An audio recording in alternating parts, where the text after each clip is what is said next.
Sometime this week, Mahmoud Abbas will be asking the United Nations Security Council for full recognition for the state of Palestine. Such a move would give the Palestinians full rights at the UN, allowing them to vote, actively participate in the body's proceedings, and pursue legal action against Israel in international courts.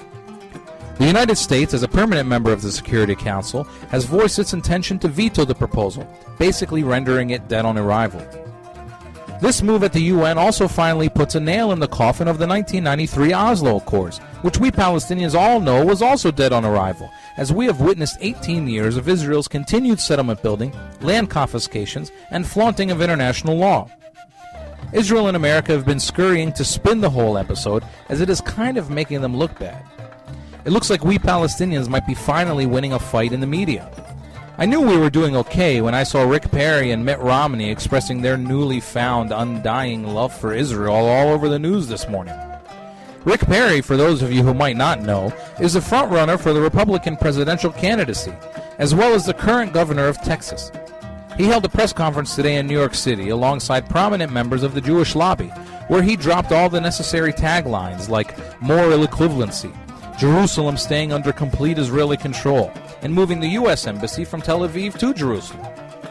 He also said, quote, America should not be ambivalent between the terrorist tactics of Hamas and the security tactics of the legitimate and free state of Israel. Of course, any fully conscious observer of this whole affair would know that Hamas is against the push for UN recognition. So there, Rick Perry, you don't only agree with Israel, you agree with Hamas too. But I don't take Rick Perry for a very knowledgeable individual on Jews or Arabs. He's been trapped in Texas his whole life. I'm not sure he'd seen Jews anywhere other than TV before today. At the end of the press conference, I think I heard him lean over and say, "So when do I get to meet Jerry Seinfeld?" As far as I'm concerned, Israel can have Mitt Romney, Rick Perry, and their newest sweetheart, Sarah Palin. I'll take Barack Obama, even if he's kind of in the closet on the whole thing.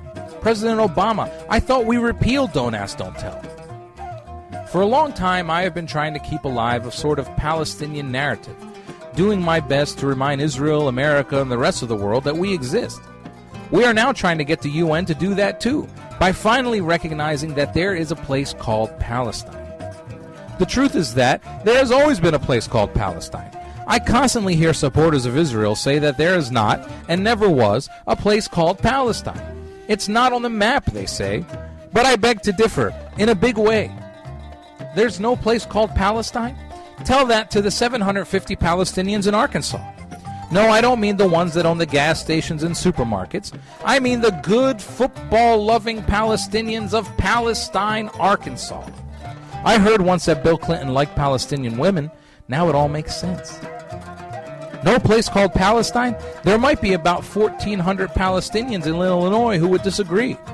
No, I don't mean the brown Palestinians in Chicago. I'm talking about the good white people of Palestine, Illinois, the oldest incorporated village in the state. Take that for history. Seriously, nowhere called Palestine? Maybe Rick Perry should watch his words so as not to demean his 19,000 constituents in Palestine, Texas. This place called Palestine has a mayor, a college campus, and a high school that belongs to the Palestine Independent School District. It's nice to see Palestine and Independent in the same name.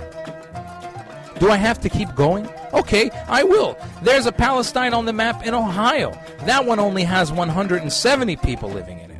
It used to have a lot more people until all of its residents were expelled in 1948 after... Wait, I'm getting confused.